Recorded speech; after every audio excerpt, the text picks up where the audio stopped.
Hello and welcome to Unverified. I'm your host Simba, aka Swizzy IV, and I'm joined by your three lovely boys, Israel, aka Ayuramalade. Is he here? Is he there? Is he where? It's Israel. Hello, guys. Damn straight it is. Beautiful. And of course we also have your other very beautiful boy, Connor, aka Conflict Strat. Hi there. Very, very exciting and energetic intro. Indeed. As always. As always. And last but most certainly not least in any conceivable reality is what I was trying to say. We got the most beautiful, most wonderful, most amazing boy out of them all. If this was a backwards situation, Simi. But you may know him better as Tamago 347. You better see me on your screens because we're going to make the best content around. Let's go. All right, guys, you guys can do this one without me. I'm gonna go Tama jump off a cliff. I'm gonna Tama go, as a wise man would say. Honestly, Tama go anywhere else but be here. This guy! You're not up with the Tama go to the polls? Die. I have to make that joke in a few years now. Oh, Jesus. Speaking of Tama going places, you guys want to, I've been thinking about watching like a lot more movies and stuff. We've got some great cinema. Cinema has just gotten better and better as the years progress. Mm-hmm. And I've been thinking about the best way to watch my movies. There's IMAX, that piece of shit. Who wants to go watch a movie in IMAX? And then there's obviously regular cinemas, which is the next level up because those seats are. Have you ever sat in an audience seat for 3 hours? God, it's a dreamlike experience. But I mean, right? The new audience cinemas though. Sorry, no, not the new one. That's F tier. All right. The F tier, S tier. IMAX is E tier. Those are F tier. Odeon regular seats are at least A tier. But you know what's S tier, guys? You know what's S tier movie experience? Watching your movie while there's a character blocking 30% of your screen because you're watching the movie in Fortnite. Quiet. Now, I do have a question in regards to this to start with. So, when they're doing, because I've heard of this for a while now, because it's happened for a few months, right? It's not just brand new. It's a thing that's existed. I'm pretty sure. Yeah, since June, I believe. Since June, so quite a decent amount of time, really. Yeah. Does the game continue whilst you're watching the film? And how do the servers work so that you can watch this film? Is it a private server or? From what I know Simi, you probably know more about this than I do, but from what I know, it's a separate mode. So you know how you've got like your regular battle royale and you've got like creative mode. There's like, I don't know what the fancy, stupid marketed name they have for it, but it's like it's like its own mode where you sit down and go watch a movie while a bunch of people are jumping up and doing emotes and stuff. They don't just have movies, by the way.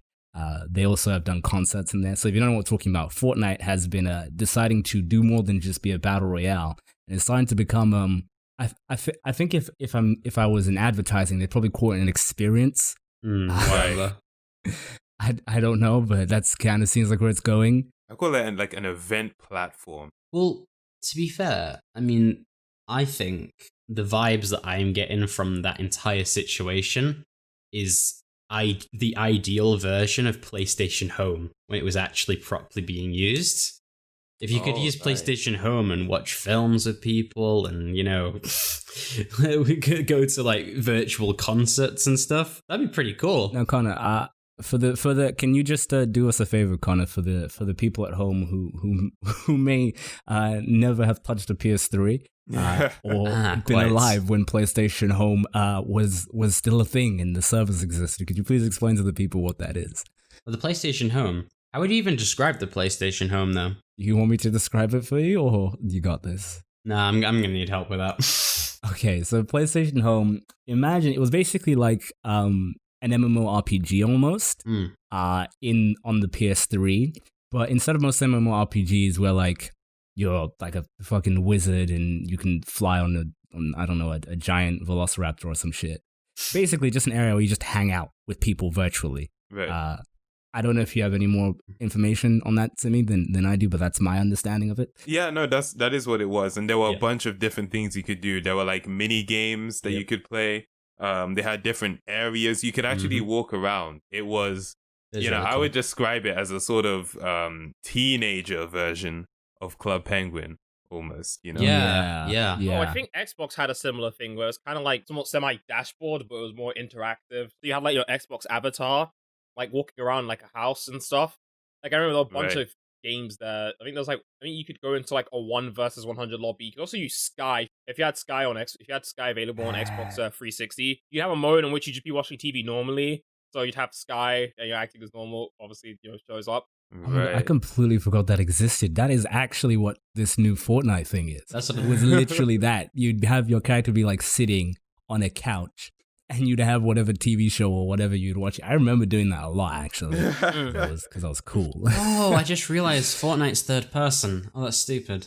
Oh, So yeah. that would literally be blocking your screen. Oh, that sucks. Yeah. There's like a whole ass character in the way. I didn't realize. The concerts, they're pretty good. Film's a bit weird. It's really interesting that Fortnite's deciding to get on this. It seems like Fortnite will just not stop in its relentless like drive to just continuously develop and continue to be relevant. Because when did Fortnite like come out? Like 2017, right? Yeah. And Yeah. I don't really even think it doesn't feel like it's died down much since. It's not like the viral thing it was, but the actual dedicated player base is huge. So yeah, like Fortnite has done an absolutely remarkable thing with staying relevant for as long as it has. And like you can see they want it to be more than a game. They really want this to be a platform, Yeah. Do you think, I don't know, from what you guys have seen, do you think that that's likely that it will actually become that? I don't think so. What do you think so, Connor? I mean, maybe it's just never seen it being done before, I suppose, but I can't really see Fortnite just randomly jumping and becoming like some form of massive platform. Well, I feel like it already is. Like multimedia platform, like other than just games, like films, this other concert stuff. I can't imagine that being like super turned into a regular thing. I get, for me, like just based on what I'm seeing, they've already done so much. They had the Marshmello concert as well, before the Travis Scott one. They've even done, they obviously premiered the trailer for, Christopher Nolan's new film, Tenet. And then they showed 3 of his films, The Prestige, one of the Dark Knight movies, and Inception. The fact that this game, obviously Epic Games is paying these creators a lot of money That's to partly come where I'm over. coming from, yeah. All that money you spent on Like the how's tabs. Fortnite or Epic supposed to earn money back on that without charging people to come and watch it virtually? Connor, I think you highly underestimate how much money that game makes, Connor. Yeah. Mm-hmm. I think you really underestimate. That game makes a stupid amount of money. Fortnite made $1.8 billion in 2019. Yeah, but even with like the amount of money that they're earning, I still honestly can't see them investing in something just out of the goodness of the hearts to do that for free. See, I think that's what a lot of people have thought. But I saw a few clips from a couple of these concerts. I think I saw from Marshmello's and Diplo's concert. And something interesting that both of these guys did is they would be, you know how in a rave or if you go to a concert in the real world, I don't know how long that's going to be a thing, but when you do that, if you've been to one, the artist will be like, all right, everybody put your phones down, everyone put your phones up, put your lights up, and everybody jump and all that stuff. Instead of that, they were prompting them to do Fortnite emotes. Those are the things that Epic makes money off of, is the emotes and things like that. Yeah. So now it becomes a thing like, in order to interact with these concerts, you got to have the emotes. It's like, he's telling everybody to do what's a Fortnite dance? Orange Justice. Yeah. Dab. Yeah, he's telling everyone to do the Orange Take the Justice, L. and you're a broke boy, and you weren't able to get the Orange Justice emo. You're gonna feel left out. And especially think of the mind of a kid. Shit like skins matter. Shit like emotes matter. And it's dumb and it sounds stupid. But you get clowned for not having good skins. Also, Fortnite plays very heavily on FOMO because they have the battle pass and the season pass stuff. And so, whilst there's content there, if you want a skin that's on the season pass, and you don't want to miss out, like, in a month's time, might as well fork up some cash, buy the season pass, and then, get yourself that skin. I think the problem right now, for me, for this thing, is that the things they've chosen, barring I think the concerts have been here and there. I think the subjects they've chosen haven't been great for the demographic, especially the whole Christopher Nolan thing. I don't know who in hell thought Christopher Nolan and Fortnite were a good mix, but I'd like to talk to them. You got Batman, I suppose, at least. But yeah, it's a bit of a weird one. Like the kids like Batman, right? Christopher Nolan made the best ones. Like that one, that one threw me off a lot. I was like, what? Another thing they did that was really weird as well. There was like this. I don't know who's setting these things up, but there was one screening they did, and it was like this very serious video about companies talking about like a systemic racism. Yes, that's and I was like, panel. They did a full-blown panel. It was like a full proper like panel you would expect to see on like a very serious channel on like a proper TV channel like ITV News or some shit. It was so odd. Like, yeah, I actually when I saw that, I went to it on stream. Like I was like, bruv, what is this? So I clicked on it and I opened it. And yeah, the way it works is they make it its own game mode in the game. And so you're seeing, solo, duos, quads, Black Lives Matter, blah, blah. Like, and it's just like, wait, hold on a second. This is just listed as a game mode? Black Lives Matter is a game mode. So I click on it. And yeah, no, it's this huge hub. Like the map, it's like there's no it's like everyone's on the same team, so there's no friendly fire. You can't shoot each other. You do still have access to weapons, whatever, but you can't actually attack anybody. Jesus, you'd hope everyone was on the same team when they're talking about racism. And yeah, like there's just a giant projector, and it's on loop every hour, so you can come in and watch it. It was very interesting, and just seeing people hanging out. Yeah, whoever organized that event, just don't do that again. It is interesting though. Like, would it be effective? Like, would some young gamer be like, oh, I want to learn more about this. Maybe Fortnite is the best medium. I'm curious. Learn about systemic racism? I don't know about that one, Chief. Imagine that's someone's go-to. Yes, Fortnite. Simi, I get the point you're making. Is like it'll be good to like introduce kids to more complex discussions. But I feel like the type of format they chose was not the one for Fortnite. Yeah, I think there is probably a way to do it, but I think the panel and the content they chose specifically wasn't. The message isn't going to get through. Yeah, I mean, considering that Fortnite is a fast-paced game, like these kids, attention spans aren't very long, They're just trying to make a bag. Go chase a bag. Don't worry about what I'm doing. Some good ways to potentially make a bag, get that cheddar, that Gouda, that mozzarella, that paper, that Skrilla. Is there any more youth terms for money? Just in general, cheese. Them berries. Berries? Who the fuck says them berries? What? Listen, I'm gonna make berries a thing. Okay, all right. So if you're trying to get them berries, maybe you might want to have an entire camera crew and production team following you for every waking moment of your existence. How's that sound? Imagine being in a Yoruba family and trying to record a reality TV show. Imagine. Couldn't do it. Couldn't be me. All right, Simi, what about you? You're a big YouTube boy. You don't want a reality TV show by yourself? Okay, well, meme answer, bruh, that'd be amazing. Actual answer? You mean meme answer? No way. Yeah. Like, a freaking... Okay, so here's the thing, right? With reality TV.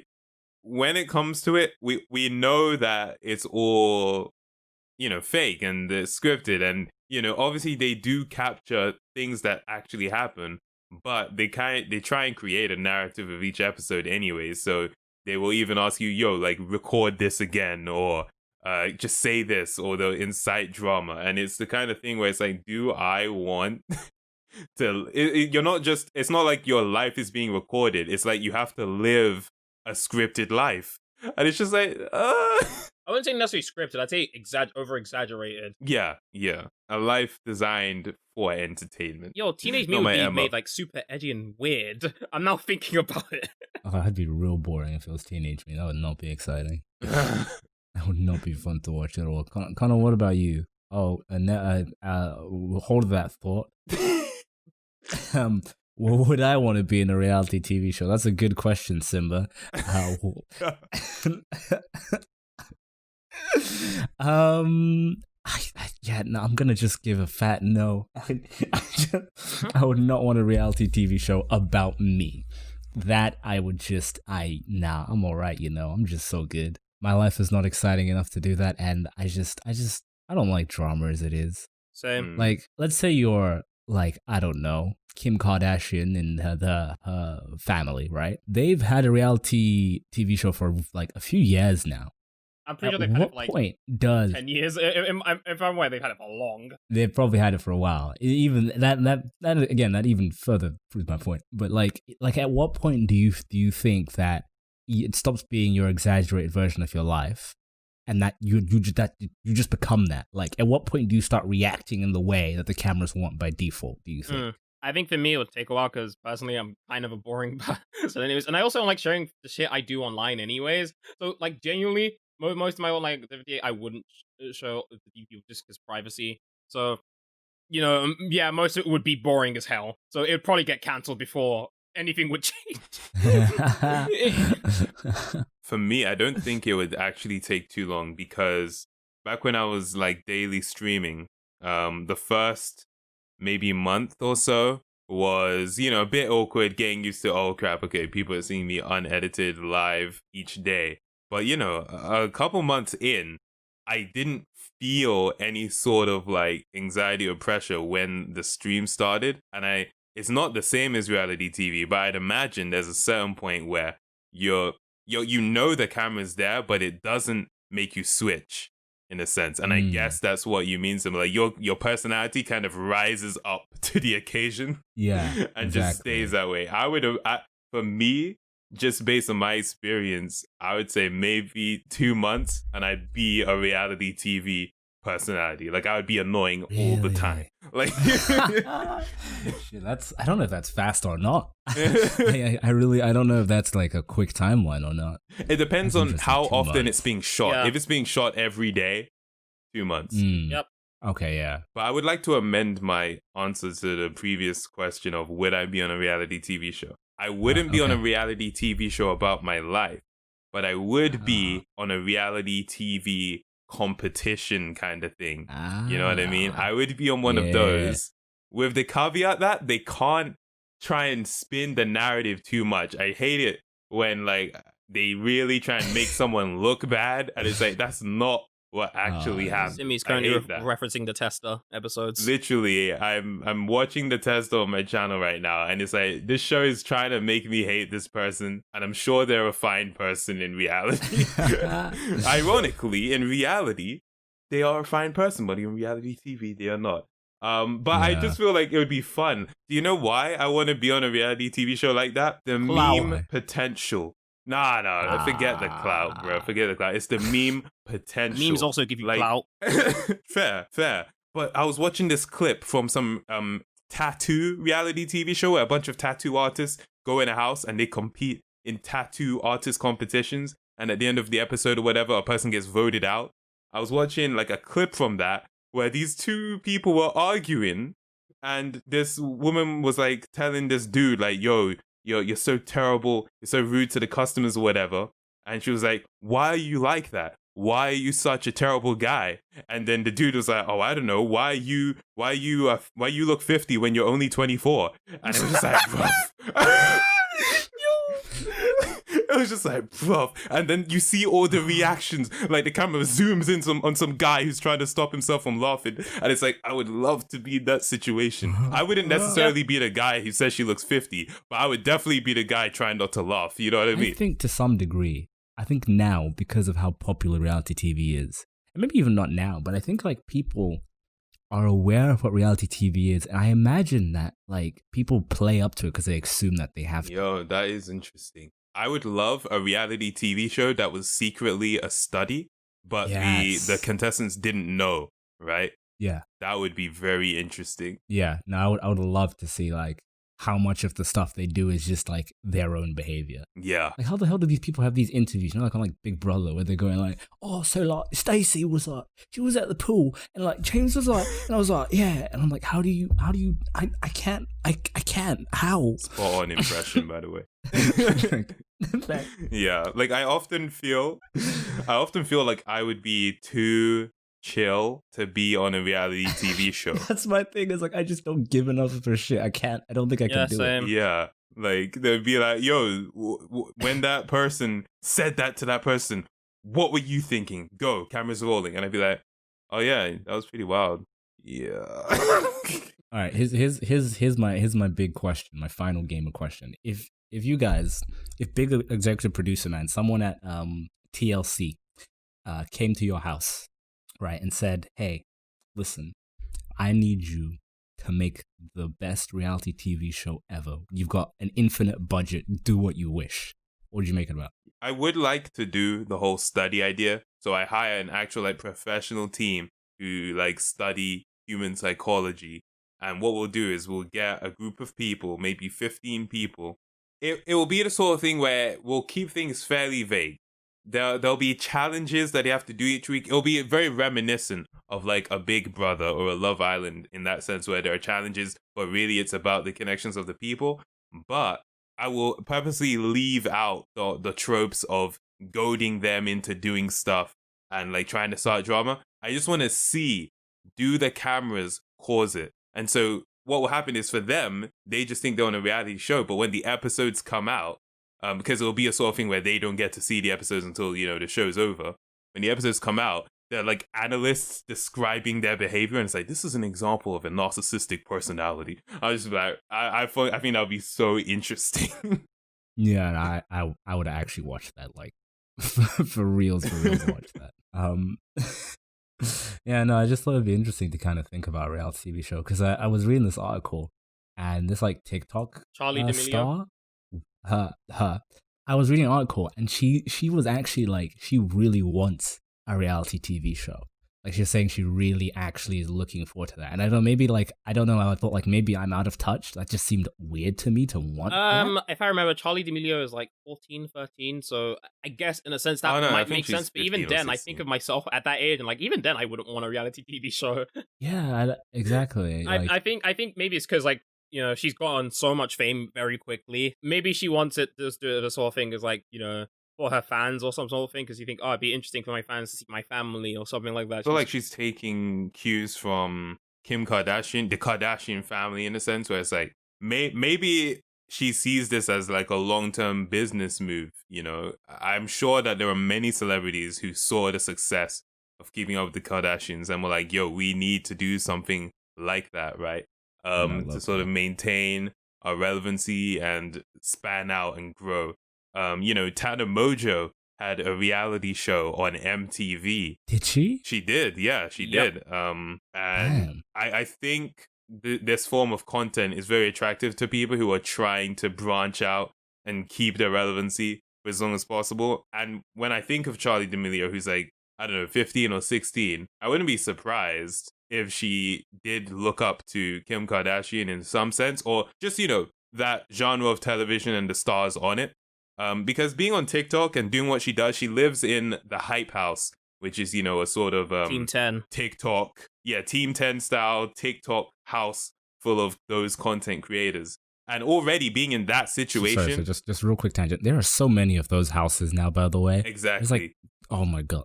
Yeah. it makes sense. Like, if you're collaborating together. It makes sense, but there's so many of them now. Yeah. God. And being in a house like that is like already very close to being on reality TV, in the sense where you're not living a private life. You're living a life where at any moment a person is recording a video. So, it may be that's what she said she wants it, but yeah, that could explain like, she's already making these steps. She's already kind of used to it now. So she's going for it. I get, maybe it's just being younger and wanting to be famous, because like I relate to that super hard, but I don't know if maybe I did want 50 million followers when I was that age. Because, I wanted to be, like, famous. Yeah. But looking back, I'm like, I definitely don't want to be Charli D'Amelio famous. Nope. No. How much? Wait, by the way, she's 16, not 16, okay. 16. I'm trying to think. How much TikTok? Yeah. How many TikTok followers does she have? She surpassed 50 million a couple of months ago. Jesus, Jesus Christ! And she had, at that age, that's insane. Mm-hmm. And one of the things I see, I don't see much from her, but one of the things I see keep coming up are people commenting on her body. And it's like, imagine that, like 16 years old, and you have people non-stop commenting on your figure, that can't be great for your psyche. Yeah, no, I imagine that's the last thing a 16-year-old girl needs. Exactly. In her list of other troubles, yeah. You know, like the internet is wild, and do you want to subject yourself to that much popularity? No. But it's one of those things as a younger person, and you know, I say younger person as though I'm not 21, which is still very young.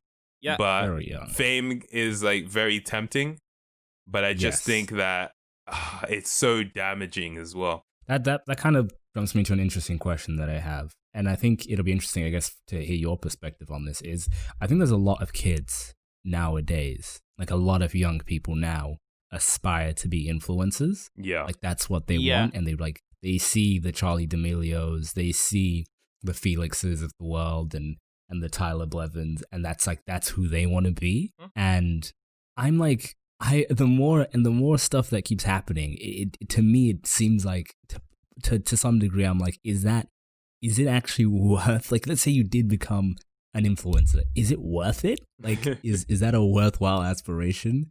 Like, if your kid said I want to be an influencer right now and you were like an adult, would you be like, would you advise them against that? Would you like, or not necessarily advise them against that? Was that something you would want for them? I wouldn't be, honestly, I wouldn't be against it. I think it's more of a case just because I think personally, and I'm probably saying this with a lot of bias here, because I've been on the internet probably since I was 5, especially when I was like, I want to say like 8 or 9. I was heavily inspired by like a lot of machinima content, not like, you know, gaming machinima. I meant more like, you know, telling like a story through video games, basically, kind of machinima. Right. And I was interested in that kind of stuff. So like I really wanted to like, you know, upload videos of that sort of stuff onto YouTube so much as a kid. Honestly, I never got to make it far. I made a script for like 3 different shows, which had like I think 12 episodes each. So you could tell I was dedicated to this. Yeah. I never got to record it because my plan was to wait till I was 15 to be able to record it. But my voice, because I was like, oh yeah, my voice will get deeper by that point. It didn't, but yeah. Funny enough, that's like an issue I had where I would use, you know, Audacity to lower my voice because I was like, oh, people make fun of me if they hear the squeaker. But then it would make me sound like a demon. So I was like, okay, whatever. Let's just gonna bite the bullet, right? Exactly. Yeah.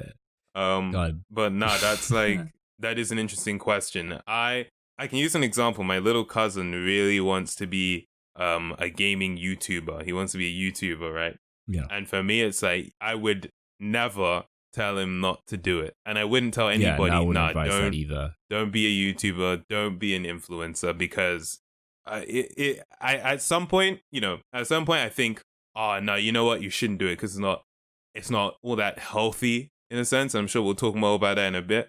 But then I think back and I'm like, no, but me when I was 11 years old starting out on YouTube, like I really wanted this. I still want it. I'm still doing it, right? And it's like, I was about to say, isn't it like your job? Yeah, it's my job, and it's like, and I get it. I get wanting to do this because it's so fun. It's fun. I'm not gonna lie to you. It's really cool being able to do this.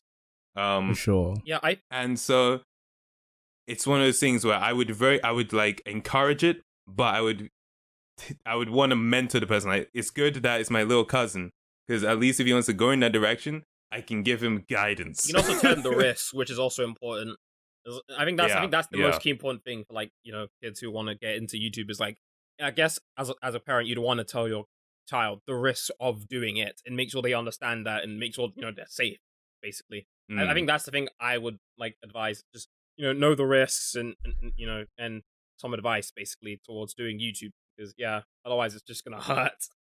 No, for sure. Well, and the thing is like, to your point, Israel, is like, I think we all wanted it.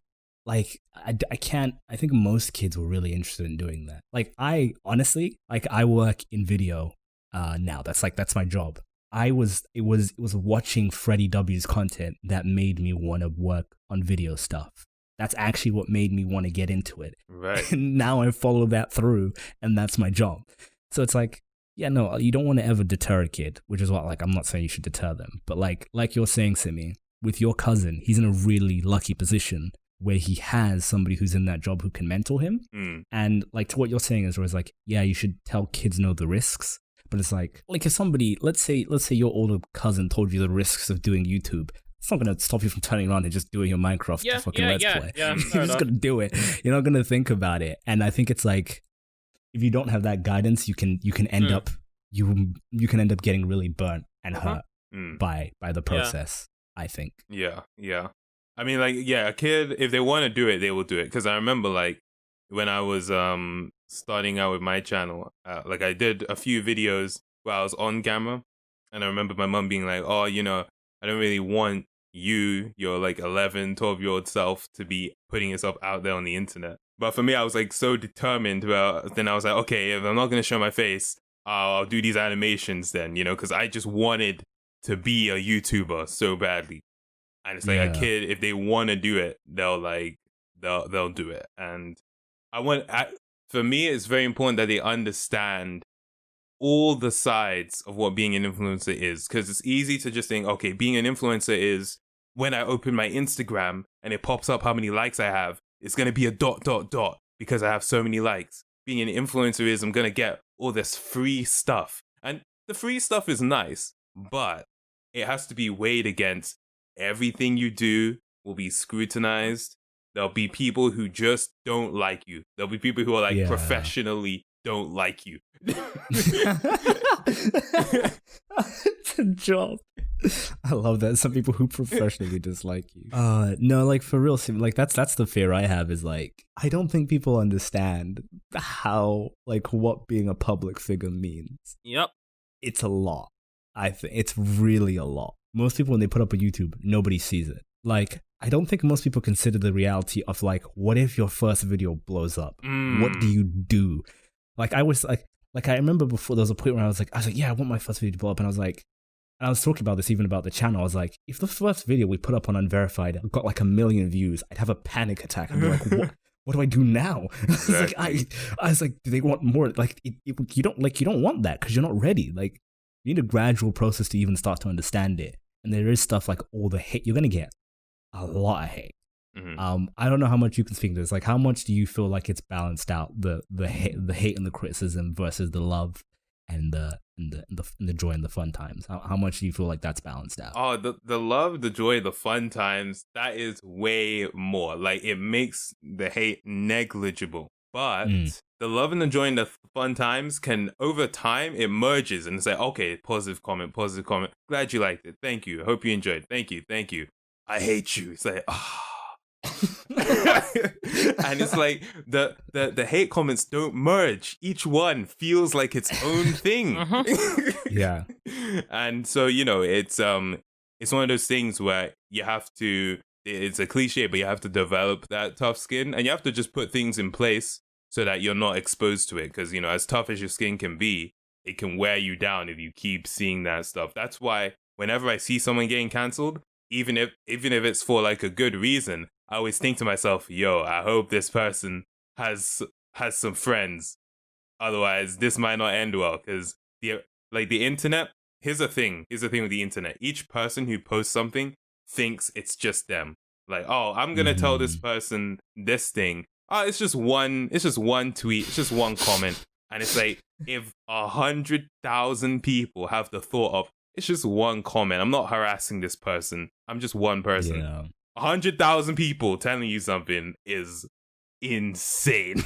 No, for sure.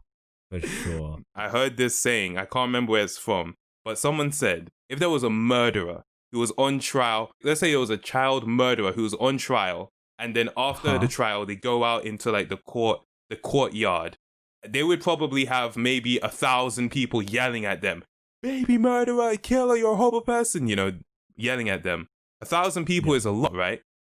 But imagine someone, you know, some internet celebrity getting cancelled. What's that? James Charles. This dude had millions of people telling him those things. Yeah. And it's like, the offense doesn't measure up. You know? It's really easy for us to dehumanize public figures. Yeah. Really easily. And this is something I've noticed, especially for myself. So I've kind of started trying to get into the habit of using public figures, like if they have them public, their actual names. Because I've noticed internally, when I call someone like Alinity, if I call her Natalia, in my head, I'm like, oh, that's a real person. Shit. Right. Like, and I think especially when people have fake names, it's so much easier to dehumanize them. And it's not even like an intentional thing. Like you just don't inherently think about them like that. Like the minute I start calling Ninja Tyler, I'm like, oh, that's a real human. Like it's a lot more apparent. Yeah. And I think that problem is like people forget that you're a real person. And it's like these are a lot of the things I think about becoming an influencer that a lot of people don't consider, and which is why I'm like, I think it's really, we're getting to a point where you really have to weigh up whether or not you're ready for what that comes with. Because when people mob on you, they don't care, they don't know who you are, by the way, at home. They don't know who you are with your friends. They just know the one dumb internet mistake you are. And if you thought you were a good person because you did all these other good things and you're generally a good person, but you fucked up once, all it takes is one mistake and suddenly you think you're evil because nobody knows who you are. Yeah. Like all these people who have messed up in like, even in horrendous ways, I don't know them. You don't know them. None of us actually know them on a personal level in any degree. As a group, we just dogpile them and we don't consider that they are people, and we just don't consider like that they're actually really, they might actually be good outside of that. And this was just a major fuck up that we got to see. It's interesting because like in more recent times, especially since I started streaming, that's when, you know, people actually started calling me more Simi by my real name. And I think the reason for that was just, you know, like, especially like when I was streaming and I was playing a game with Reese, for example, you know, Reese isn't going to call me Tamago, you know, he's gonna call me Simi. And so, you know, when people started noticing that, I started noticing that people in the chat were just calling me Simi as well. And I think maybe to them that they were more comfortable with that in the sense of, okay, like that's this dude's actual name, right? Maybe, and it could be related to the thing of, you know, they see you more as a person rather than just, you know, what is Tamago? Like that's just you know, same as what is Ninja, what is a PewDiePie. But like when you have these real names, you do connect it to a person. You know, people usually ask, what do you prefer to go by? And I just say, you know, my internet name is Tamago. And the reason I like the internet name is because it provides that separation. Because for me, like, I like being Tamago, but I like being able to hang Tamago up when I'm done and then just be Simi, you know what I mean? No, for sure. But if a person wants to call me Simi, that's my name. I'm never going to be like, don't call me that. So yeah, because you know what, when you introduced the topic and you said Felix and Tyler, I was like, oh, why did he use their real names? So now it's all come full circle and I get it now. So yeah. And like if I met these people, like if I met Felix, Tyler, Natalia, whoever, these people in real life, and if they were like to me, I just prefer you call me Ninja or whatever, I'll be like, yeah, fine, I'll do that because like that's just respect. But for me, like personally, I'd rather in my head think of them as that and less of the moniker. Yeah, because I actually start to evaluate them a lot more, like properly, like as a real person. Because you can just throw them away if it's just Ninja. Just like, haha, Ninja said a funny thing about buying banks and foreclosing people's homes. You're like, sorry, Tyler, what's going on, bro? Do you want to talk? Yeah, you know, it's a different vibe true. Entirely when you're thinking about it. It's like, oh, it's like Tyler Blevins is just, it's like, yo, do you want to like, but I do think also that if you do only go by your real name, that I feel like that dividing line is less there. And I think people can still dehumanize you as that because they then don't see, it's really weird because I think then people would just, like if you just went by Simi, they just see Simi as a thing now. That's a username now. Yeah. So it's tricky. It's definitely tricky. Yeah. The one last thing I wanted to cover here, kind of within this whole influencer thing, Felix, PewDiePie, said a quote recently in regard to a situation that I thought was kind of interesting.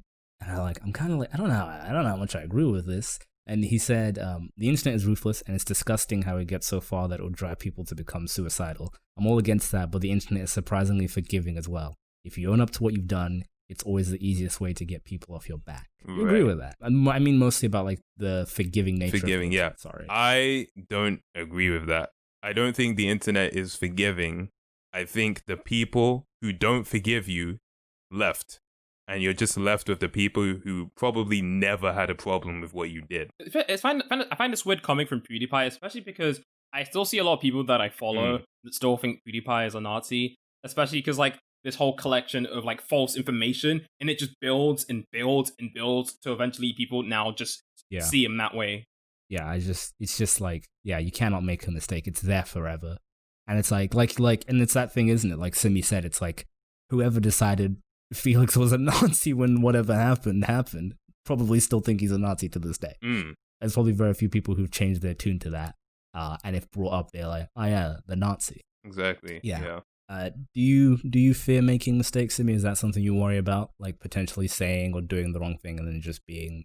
For me, I'm very confident that at least so far, nothing I've done would get me into major trouble because I was already a goody two-shoes. You know, in school, outside of school, I was a goody two-shoes.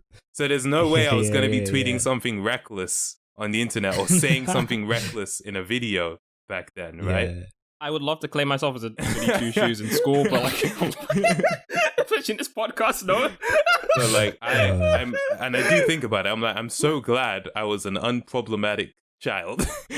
Yeah. But at the same time, kids do say things that are wild. You know what I mean? Like there was recently a case where a bunch of black UK YouTubers all at once, like a person posted a thread, and the thread was designed to, expose the old tweets of a bunch of popular black UK influencers.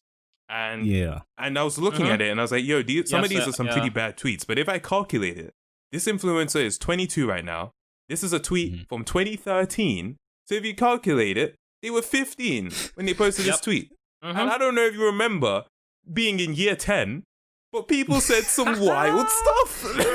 Yo, actually, yeah. When you put it in the year 10 lens, man, mild. Bro, if you turn like even 10% of the shit I heard in year 10 into tweets, people would not have jobs. Exactly. I find it weird because the excuse is like, oh, well, you still said that stuff, and you have fans that are gonna see that, and I'm like, no one is going. Exactly. Only you are going back and looking at old tweets. For me, what ended up delegitimizing the whole thing for me was that someone, like people, especially because they were also looking at a lot of UK musicians as well. They looked at one UK musician, one white dude, and they couldn't find anything of him saying the N-word. Someone screenshotted, oh my god, there's nothing of him saying the N-word. We can't cancel him. I'm like, that's so crazy that people are waiting. They're like, oh no, guys, he can feed his family this month. God damn it. I bet they've got an RSS feed alert just set up in case he tweets it. That's so wild. That's just how it is, isn't it? I hate that shit. Yeah. It's so silly, man. It's so silly. And you know what I find very confusing about it? Because like I wouldn't know how to navigate it if I was that big. Because let's say you did say that wild shit while you were growing up, right? Because like you have the argument that people make that Israel said where it's like, oh, look, you have this stuff up and there's people who are influential and you're going to hurt those feelings and be or whatever. But I feel like also if you delete that, people are like, why are you running away from your past? Or what are you trying to delete? Why are you trying to get rid of this? So I'm like, I don't know if you can win. Yep. Like I said, those are the reasons why I wouldn't personally recommend being an influencer. But like I said, there are some lessons in life that I think we all have to learn for ourselves. And if that is your goal, I say best of luck. And I hope you maneuver it, but I hope you also have a good support network behind you and a good group of family and friends that if it does all turn topsy-turvy, you have people who can support you and help you out. Because I think that's very, very essential to that career. For sure. Yeah. I can't find a nice way to wrap that up in a bow with a segue, but maybe some topics don't deserve a segue. I hope you did enjoy this episode of the podcast. Tell us what you thought. Tell us how you feel. I'm very interested to hear what you guys thought about what we had to say, because we said a lot of things. We talked about a lot of topics. We went from Fortnite to mental health. That's a good podcast right there, baby. Oh, yeah. That's a good podcast right there. And Connor, what do you think? You loved it? You thought it was great? Wonderful stuff. Brilliant. Communism. I think it's frozen now with Connor, actually. That is true. Boys, any closing statements? I would like to say, you have dreams, eh? Dreams. If your dreams are not doctor or lawyer, get out of here. Go and do your maths homework now. Listen, what about you?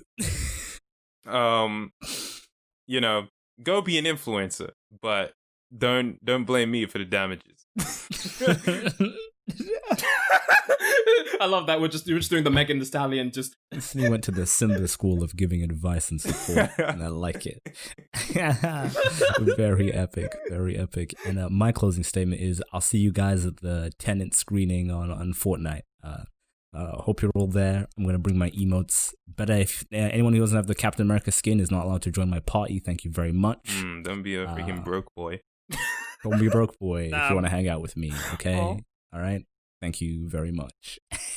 Exactly. And if you want to catch up with us, head over to twitter.com/unvershow. Twitch has the same username. You can head up to youtube.com/unverified. You can watch us play video games. Together it's fun. It's, as the kids would say, epic. I don't know if they say that. Maybe. I don't know. Very cash money, as Dempsey in the chat says. And if you want to also watch these podcast episodes live, you should join the Discord. We record them here in the server, so you should come along and be part of the squad. Oh yeah, link shout in out the description. Shout out to Voodoo African Scrub, Dempsey, and obviously biggest fan of the show, Gamer Certain, for being here. Much appreciated, all of you guys. And until the next one, game on. Also, 10th episode, very lit. Woo, hell yeah. Whoa, Kenny.